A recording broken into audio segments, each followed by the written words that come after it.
దివ్యాత్మస్వరూపులారా, మానవుడిని మహనీయుడిగా చేసేటువంటి మహత్తర శక్తి శాస్త్రము లేదా గ్రంథము. శాస్త్రాలను యథాతథంగా ఉన్నది ఉన్నట్లుగా అర్థం చేసుకొని ఆచరిస్తే వాళ్ళు మహనీయులవుతారు, లోకానికి ఉపకారము చేస్తారు, లోక కళ్యాణానికి దోహదమవుతారు. అలాగాక శాస్త్రాలను గ్రంథాలను అపార్థం చేసుకుంటే, యథాతథంగా గ్రహించలేకపోతే వాళ్ళు రాక్షసుల్లాగా తయారవుతారు, లోకానికి వినాశనాన్ని కలిగిస్తారు.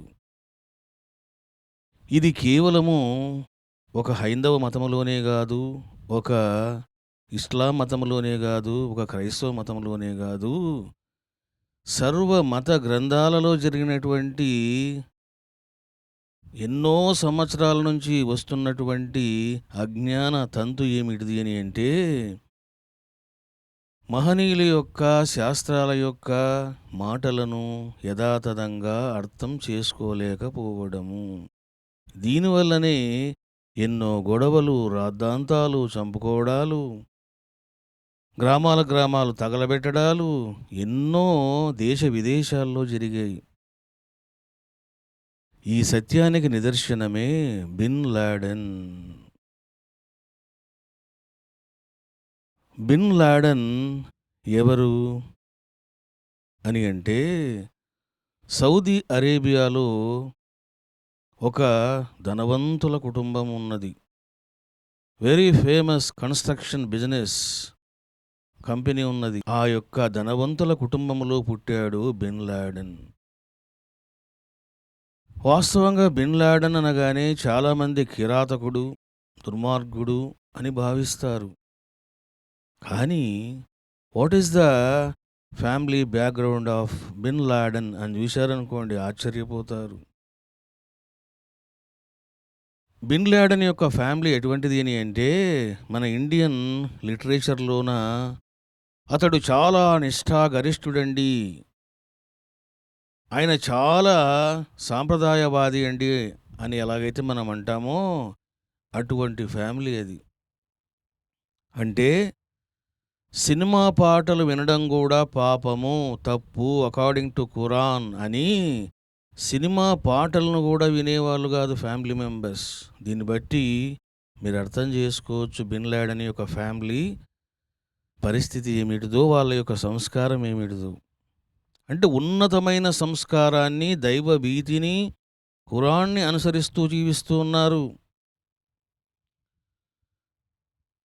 ఇటువంటి ఫ్యామిలీలో జన్మించాడు బిన్ లాడెన్. మరి ఎందుకు ఈ విధంగా కిరాతకంగా బిహేవ్ చేశాడు? ఎందుకంటే అమెరికాలోన వరల్డ్ ట్రేడ్ సెంటర్ 2 టవర్స్ ఉంటాయి న్యూయార్క్లోన. ఇవన్నిటినీ ధ్వంసం చేయించాడు. అల్ ఖైదా అన్నటువంటి ఉగ్రవాద సంస్థను ఏర్పాటు చేశాడు. మరి ఎందుకు ఇటువంటివి చేశాడు అని అంటే, బిన్ లాడెన్ చాలా సాత్వికుడు. యూనివర్సిటీలో చదువుతున్నప్పుడు ఆయన కొంతమంది ముస్లిమ్స్ యొక్క మత బోధలను విన్నాడు. జిహాద్ అన్నటువంటి మాటను పట్టుకున్నాడు. ఖురాన్లోని ఒక సందేశాన్ని గట్టిగా పట్టుకున్నాడు బిన్ లాడెన్. ఏమిటిదది? నీ శత్రువును అల్లా పేరు మీద చంపేసేయి,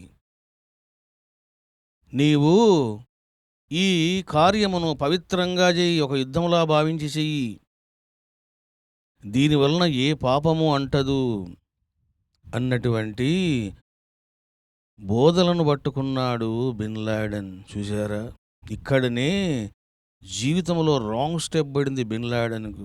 అంటే ఖురాన్ చెప్పింది ఏమిటిది?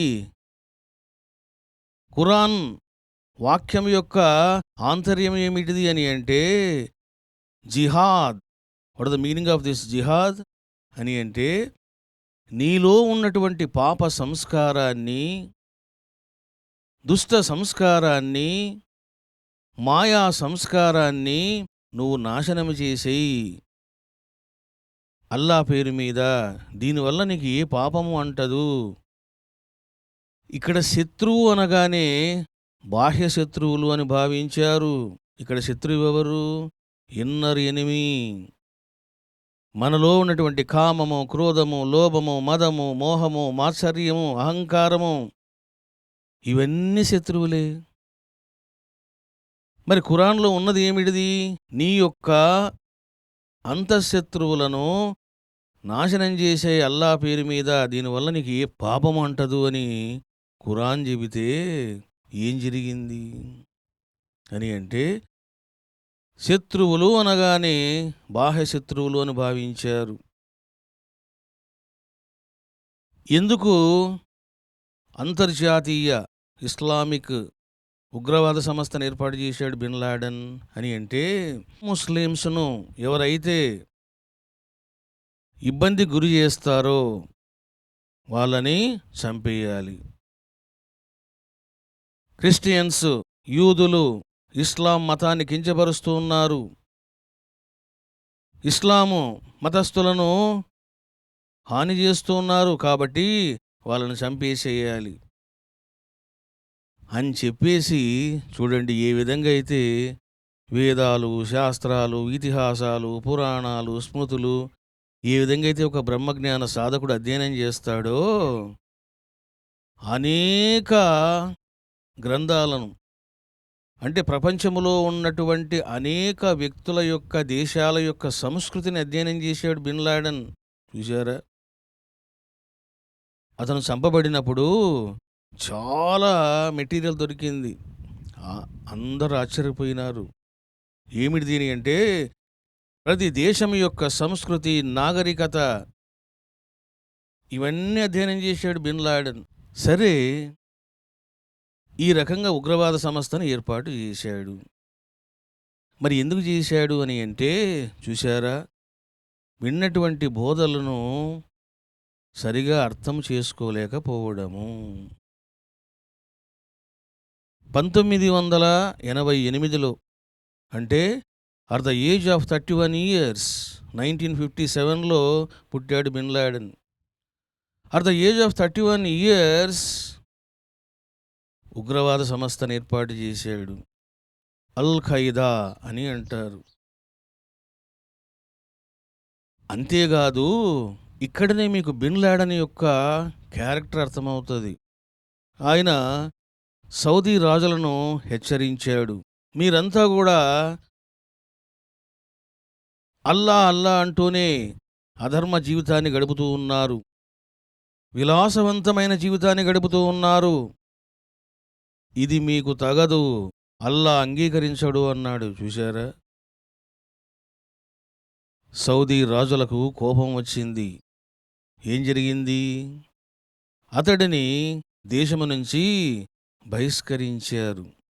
అందువలన లాడెన్ సౌదీ అరేబియాను విడిచిపెట్టి నార్త్ ఆఫ్రికాకు వెళ్ళాడు. సుడాన్ అని అంటారు. సుడాన్ ఎక్కడుంది అంటే నార్త్ ఆఫ్రికాలో ఉంది. ఇది 4000 కిలోమీటర్ల దూరంలో ఉంది సుడాన్ అన్న ఊరటువంటి ఊరు. అక్కడ వెళ్ళి ఉన్నాడు. అక్కడ ఉన్న తరువాత ఈ విషయము అమెరికా ఇంటెలిజెన్స్కి తెలిసింది. అమెరికా వాళ్ళు లాడెన్ను వార్నింగ్ ఇచ్చారు, you have to vacate Sudan అని. ఇక్కడనే లాడెన్ కోపానికి గురైనాడు. అంటే 1996లో వార్నింగ్ ఇచ్చారు అమెరికా. 2 సంవత్సరాల తర్వాత అంటే 1998లోన ఆఫ్రికాలో ఉన్నటువంటి అమెరికా ఏవైతే వ్యవస్థలు ఉన్నాయో, ఎంబసీస్ ఉన్నాయో వాటి మీద అటాక్ చేశాడు. దీనివలన 200 మంది చనిపోయారు. సరే, తాను సుడాన్ నుంచి వచ్చాడు, ఆఫ్ఘనిస్తాన్‌లో మకాం పెట్టాడు. ఎందుకంటే ఆఫ్ఘనిస్తాను 2500 కిలోమీటర్ డిస్టెన్స్‌లో ఉంది సౌదీ అరేబియాకు. ఆఫ్ఘనిస్తాన్‌కి వచ్చిన తర్వాత 1998లోన అమెరికా వ్యవస్థల మీద లాడెను అటాక్ చేశాడు. అంతేనా? చాలా భయంకరమైనటువంటి ప్లాన్ వేశాడు లాడెన్. ఏమిటిదది? వరల్డ్ ట్రేడ్ సెంటర్ సెప్టెంబర్ 11, 2001 న్యూయార్క్లో ఉన్నటువంటి 2 టవర్స్ను చాలా సక్సెస్ఫుల్గా కూల్చిపాడేశారు. దీనివలన ఎంతమంది చచ్చిపోయినారు? 2977 మంది చచ్చిపోయినారు. 25,000 మందికి గాయాలైనాయి. న్యూయార్క్ ప్రపంచమంతా స్తంభించిపోయింది భయముతో. మరి నేను అంటున్నాను, ఇలా చేయడం వలన నష్టము ఎవరికి? సామాన్య ప్రజలకే కదా. చచ్చిపోయింది ఎవరు?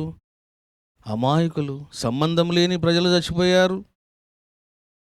వాళ్ళేం మీకు శత్రువులు కాదు. మీకు శత్రువులు నాయకులు అనుకున్నప్పుడు, ప్రెసిడెంట్ అనుకున్నప్పుడు మీరేం చేయాలి? వాళ్ళని చంపాలి శక్తి ఉంటే. కానీ ఏం జరిగింది? సుమారుగా 3,000 మంది అమాయకులు హాహాకారాలు చేస్తూ చచ్చిపోయారు. 25,000 మంది గాయాల పాలైనారు. మరి ఈ కర్మకు బాధ్యులు ఎవరు? ఈ కర్మ ఫలాన్ని భగవంతుడు ఎవరికిస్తాడు? చూశారా? మనం ఏదైనా ద్వేషభావంతో చేసేటప్పుడు కర్మఫలం అనేది భగవంతుడు మనకిస్తాడు వన్ డే అనేది బాగా అర్థం చేసుకోవాలి. ఎవడు తప్పించుకోలేడు. సీఎం అయినా, పిఎం అయినా, ఎవడైనా సరే ఎవరు తప్పించుకోలేరు. ఇది సృష్టి అనివార్య సిద్ధాంతం. ఏ రాజు తప్పించుకోలేడు, ఏ అధికారి తప్పించుకోలేడు. ఎప్పుడైతే ఈ విధంగా జరిగిందో, అమెరికా $2,50,00,000 ప్రకటించింది. లాడెన్ గనక పట్టిస్తే ఆ బహుమానం ఇస్తాము అని. అంటే మన ఇండియన్ కరెన్సీలోన 190 కోట్లు సుమారుగా. అంటే ఆల్మోస్ట్ 200 కోట్లు అనౌన్స్మెంట్ చేసింది. ఏం జరిగింది? 2011 మే 2న పాకిస్తాన్లోన ఉన్నటువంటి బిన్ లాడెన్ను అమెరికా ఆర్మీ ఫ్యామిలీతో సహా కాల్చిపాడేశారు. బిన్ లాడెన్కు 5 మంది భార్యలు, 26 మంది కొడుకులు. చూడండి, స్పాట్లోనే తాను చనిపోవడం జరిగింది బిన్ లాడెన్. మరి ఎంత గుండెకోత, ఎంత వేదన, ఎన్ని బాధలు పడ్డారు కుటుంబ సభ్యులు. ఇదంతా దేనికోసము? చూశారా? ఇదంతా లోక కళ్యాణమా, లోక వినాశకరమా? ఇదంతా కూడా ఆనందకరమా, దుఃఖకరమా అని అంటే వినాశకరము, దుఃఖకరము. ఎందుకు అని అంటే ద్వేషభావము. నీవు ఈ ప్రపంచములోన ద్వేషభావముతో ఏమి చెయ్యరాదు. ఇది బాగా గుర్తుపెట్టుకోవాలా. వాడు శిష్యుడైనా, గురువైనా, రాజైనా, అధికారైనా, ఎవడైనా సరే ద్వేషభావముతో ఏమి చెయ్యవద్దు. అధికారం ఉంది కదా అని, శక్తి ఉంది కదా అని, అవకాశం ఉంది కదా అని ద్వేషభావముతో ఏది చేయరాదు. చేస్తే ఏమవుతుంది? వాని కర్మ చుట్టుకుంటుంది, కర్మఫలము అందించబడుతుంది. చూశారా? 2001లో వరల్డ్ ట్రేడ్ సెంటర్స్ను కూల్చాడు, ఎంతోమంది చావు కారణమయ్యాడు. మరి ఏం జరిగింది? ఆఫ్టర్ 10 years లాడెను చంపబడ్డాడు. ఎంత ఆస్తి నష్టం జరిగింది అమెరికాలో అంటే $1,000,00,000 నష్టం జరిగింది. మరి దీనివల్ల ఏమొచ్చింది? ఏమిటి ఈ ప్రతీకారణ కారణం? చూశారా? లోకములోన రకరకాల తలనొప్పులు ఉంటాయి. అవన్నీ నీకు అనవసరం. లోకములోన ఎన్నో వ్యవస్థలున్నాయి. నువ్వు సంఘ సంస్కర్తగా మారిపోయి నేను ఈ లోకాన్ని బాగు చేస్తాననుకుంటే ముందు నువ్వు బలైపోతావు. మరి ఏం చేయాలి? ప్రపంచము జోలికి వెళ్ళమాక. ప్రపంచములోన మనిషి గాని వ్యవస్థ గాని తప్పులు చేసినప్పుడు అది పరమాత్మ చూసుకుంటాడు. వాళ్ళ కర్మ చూసుకుంటుంది. కర్మదేవత ఊరికనే ఉంటుందా? ఊరికే ఉండదు. మరి నీకెందుకు అనవసరమైనటువంటి పెత్తనము, బాధ్యత? చూశారా? ఇదే ప్రతి మనిషి చేసేటువంటి వ్యవహారం. ఖురాన్ చెప్పింది ఏమిటి? లాడన్ చేసింది ఏమిటిది అని అంటే ఆయన మంచి మనిషే, కానీ బోధను సరిగా అర్థం చేసుకోలేకపోయినాడు. చూడండి, సౌదీ రాజులు ఇష్టానుసారం బిహేవ్ చేస్తారు. అది వాళ్ళ కర్మ. నీకెందుకు? నువ్వు మౌనంగా ఉండు, అల్లా ధ్యానం చెయ్యి, మహనీయుడుగా ముహమ్మదర్లాగా. కానీ ఎప్పుడైతే ప్రపంచం వైపు మనిషి చూస్తాడో, మరి ప్రపంచం అంటే ఏమిటిది? పెద్ద పులి. పెద్ద పులి కనుక పడితే ఏమవుతుంది? తింటది. కాబట్టి ఇక్కడ మనం ఏం తెలుసుకోవాలి బిన్ లాడెన్ జీవితంలో అని అంటే, ఆయన యొక్క క్యారెక్టర్, అతని యొక్క గుణాలు, అతని యొక్క ఫ్యామిలీ బ్యాక్గ్రౌండు ఇవన్నీ కూడా మంచివే. చూసారా? చాలామంది అనుకున్నట్లు ఆయన కిరాతకుడు కాదు, చాలా సౌమ్యమైన మనిషి బిన్ లాడెన్. మరి ఎందుకు ఆ విధంగా తయారైనాడు అని అంటే, ఇంప్రాపర్ టీచింగ్స్, ఇది కారణం. ఈ రకంగా మనము బిన్ లాడెన్ జీవితం నుంచి అర్థం చేసుకున్నాం. చూశారా? ఈ లోకములో మనం ఎట్లా ఉండాలి అని అంటే అంటున్నట్లు ఉండాలి. నీ concentration only on God or guru, అంతే. దేవుడి మీద శక్తి అవుతుందా? మనసు పెట్టు. నీ గురువు కూడా అవసరం లేదు. ఇంకా నీ గనక ధ్యానంలో కూర్చునే శక్తి, సమాధిలో కూర్చునే శక్తి వచ్చిందా? గురువును కూడా తీసి పక్కన పెట్టు. ఆ శక్తి నీకు లేదా? గురువును పట్టుకో. ఈ రెండింటి గురించే నువ్వు ఆలోచించాలి తప్ప ఇక మూడవ దాని గురించి ఎవడైనా ఆలోచించినాడా వానికి వాతలు పడతాయి, దెబ్బలు పడతాయి, కృంగిపోతాడు, ఒకనాడు తలబట్టుకొని ఏడుస్తాడు. చూశారా? కాబట్టి లోకానికి నువ్వు ఏదైనా చేయదలుచుకుంటే ప్రేమతో చెయ్యి, రాగము లేకుండగా చెయ్యి, దైవ మయంగా చెయ్యి. దట్స్ ఆల్, అంతే. అంతేగాని నీవు ద్వేషభావముతో, ప్రతీకార భావముతో, వైరభావముతో ఈ ప్రపంచం మీద పడరాదు. మ్యాన్ టు మ్యాన్ కానీ, మ్యాన్ టు ఆర్గనైజేషన్ కానీ, మ్యాన్ టు దేశము కానీ, ఇవి ఉన్నప్పుడే బాగుపడతాయి. లేదనుకోండి, మనుషులకు సుఖశాంతులు ఉండవు, దేశానికి సుఖశాంతులు ఉండవు. చూడండి, బిన్ లాడెను వారి యొక్క తండ్రి గారు, ఆయన కూడా చాలా సంస్కారవంతుడట. అంటే నిష్ఠాగరిష్ఠుడు అంటాం చూడండి మనం, అటువంటి వ్యక్తి అంటే అతను. సరే, వాళ్ళ ఆచారం ప్రకారము ఎంతమంది పెండ్లాలు అంటే సుమారుగా 22 మంది. ఎంతమంది కొడుకులు? 54 మంది కొడుకులు, 25 మంది కొడుకులు, 29 మంది బిడ్డలు. Bin Laden number 17. చూశారా? ఇంత పెద్ద ఫ్యామిలీ, వాళ్ళ పిల్లలు ఈ విధంగా ఇంత పెద్ద ఫ్యామిలీలోన బిన్ లాడెన్ ఈ విధంగా చేసే లోపల కుటుంబ సభ్యులంతా భయపడిపోయినారు. అందుకని తల్లిని ఇంటర్వ్యూ చేశారు. లాడెన్ చనిపోయిన ఒక 7 ఇయర్స్ తర్వాత లాడెన్ తల్లిగారిని ఇంటర్వ్యూ చేస్తే ఆమె ఏడుస్తూ చెబుతుంది, వాస్తవంగా మా ఇంటిలోన బిన్ లాడెను చాలా సౌమ్యమైన వ్యక్తి, నెమ్మదిగా ఉండే వ్యక్తి, ఎక్కువ మాటలు కూడా ఆయన మాట్లాడాడు. అటువంటి వాడు ఇలాంటి పనులు చేశాడంటే మాకు ఆశ్చర్యంగా ఉంది. మరి ఏమిటిది కారణం అని అడిగినప్పుడు, యూనివర్సిటీలోన అతను చదివినటువంటి చదువులు, విన్నటువంటి బోధలే కారణము అని తల్లి చెప్పడము జరిగింది.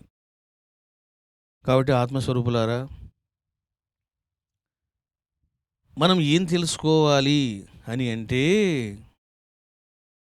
ద్వేషభావముతో ఏది చెయ్యవద్దు, అహంకారముతో ఏది చెయ్యవద్దు. ఈ రెండు బాగా గుర్తుపెట్టుకోవాలి. అహంకారముతో ఏది వద్దు, ద్వేషభావముతో ఏది వద్దు. ఇట్లా ఉన్నప్పుడు ఏం జరుగుతుందంటే, నిన్ను పరమాత్మ ఎన్నుకుంటాడు లోక కళ్యాణం కోసం. అట్లా కాకుండా నువ్వు అహంకారముతోటి, మోహముతోటి ఈ విధంగా బిహేవ్ చేస్తే వాళ్ళు పరమాత్మ కృపను సొంతము చేసుకోలేరు. ఈ రకంగా మే 2, 2011లోన బిన్ లాడెను చనిపోవడం జరిగింది. అమెరికాకు చెమటలు పట్టించాడు బిన్ లాడెన్, చిన్నవాడు కాదు. ఈ రకంగా మనం అర్థం చేసుకున్నాం.